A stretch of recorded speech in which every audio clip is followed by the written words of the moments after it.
फौजी साहब हमारे साथ मुन्ने फौजी साहब, बहुत शुक्रिया। फौजी साहब, हुकूमत फ्लेक्सिबल हुई है क्योंकि आपकी तरफ से तो मामला सेनेट में चला गया था, तो क्या आप यहाँ तक भी फ्लेक्सिबल होंगे कि इलेक्शन कमीशन में के सामने ऑपोजिशन के साथ बैठकर बात कर लें ताकि मामला कम से कम आगे बढ़ सके जब माहौल अच्छा हुआ है? या आप समझते हैं पार्लियामेंट में ही होगी बात? राना सनाउल्लाह साहब कह रहे हैं कि भरोसा नहीं है हुकूमत पर। देखिए, मुझे तो समझ नहीं आती है, या तो ये जो लोग आए हैं इनको बिल्कुल ही कुछ इल्म नहीं है निज़ाम का, और या फिर ये पार्लियामेंट को जानबूझ के अंडरमाइन करना चाहते हैं। मुझे आप बताइए कि जो सियासी इस्लाहात हैं जिसके लिए लेजिस्लेशन करनी है, इलेक्शन कमीशन का उससे क्या ताल्लुक है? इलेक्शन कमीशन एग्जीक्यूशन आर्म है जो तय करना कि इस्लाहात क्या होनी चाहिए, निज़ाम क्या होना चाहिए, इलेक्शन कैसे कंडक्ट कराना चाहिए, ये पार्लियामेंट का काम है। आप पार्लियामेंट में बैठेंगे या आप सारे मुंह उठा के इलेक्शन कमीशन में चले जाएंगे?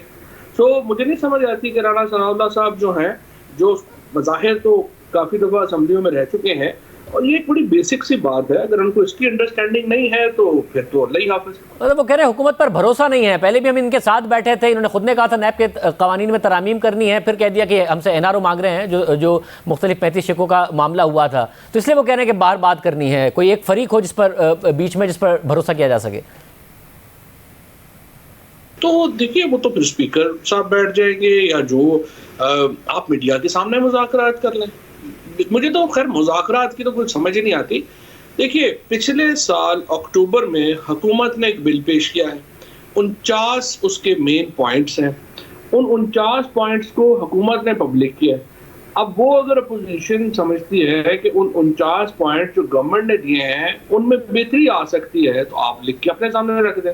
ये कोई कौन सी को खुफिया दस्तावेज है जिसके ऊपर मुज़ाकरात करने हैं, जिसके लिए एक बाहर से मीडिएटर भी चाहिए, एक इनको जो है वो विचोला भी चाहिए, और उनके सामने बैठ के हमने बातें करनी है। तो जो सब जो एतबार का के दरमियान फुकदान है, लग नहीं रहा कि इस माहौल का कोई फ़ायदा होगा और कोई मिलकर रिफॉर्म्स कर पाएंगे आप दोनों।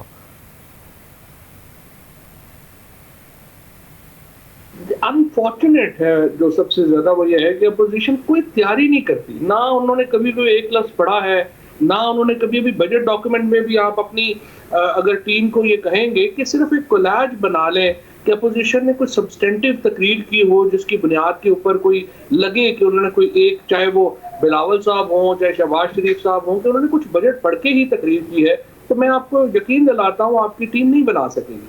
और यही मामला जो है वो ये इलेक्टोरल रिफॉर्म्स का है।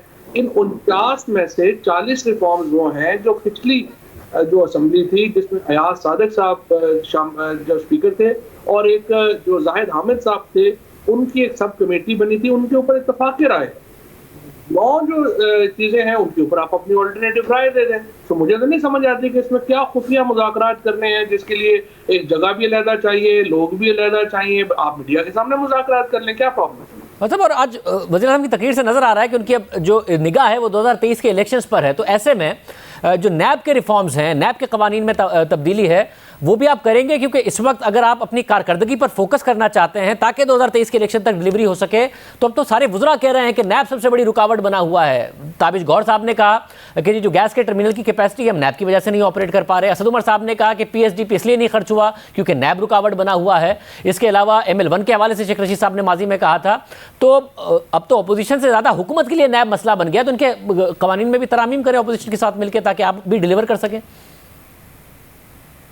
नहीं, हम तो तैयार हैं, कोई प्रॉब्लम ही नहीं है। देखिए, जो इसके साथ नैब के इस्लाहात से ज़्यादा जुडिशल रिफॉर्म्स इंपॉर्टेंट हैं। आप अदालती इस्लाहात के लिए हुकूमत और अपोजिशन का बैठना ज़रूरी है।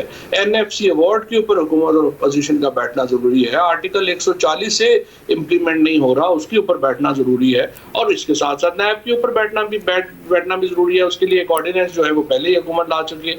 सो प्रॉब्लम यह है, लेकिन शाहजेब आप एग्री करेंगे कि जब मुज़ाकरात शुरू करते हैं तो आप लेस कंट्रोवर्शियल चीज़ों से शुरू करते हैं, ऐसे बातों से शुरू करते हैं जो कम मुतनाज़ हों। अगर आप ये कहें कि सबसे मुतनाज़ बात के ऊपर ही पहले बातचीत शुरू कर दें तो फिर बात आगे बढ़ेगी नहीं। तो इसीलिए मेरा मुद्दा तो हमेशा यही रहा है, मौक़िफ़ यही रहा है कि हुकूमत और अपोजिशन को उन बातों के ऊपर बातचीत शुरू करनी चाहिए जिसमें आपस में हमारे फासले कम हैं। और हम लोग ये नहीं कह रहे हैं कि हमारे इस्लाहात या हमारे जो नुकात हैं वो हतमी हैं। अपोजिशन इससे बेहतर ला सकती है, वो बेहतर ले आए, हमें कोई इतराज़ नहीं। बहुत शुक्रिया, उनकी राय आपने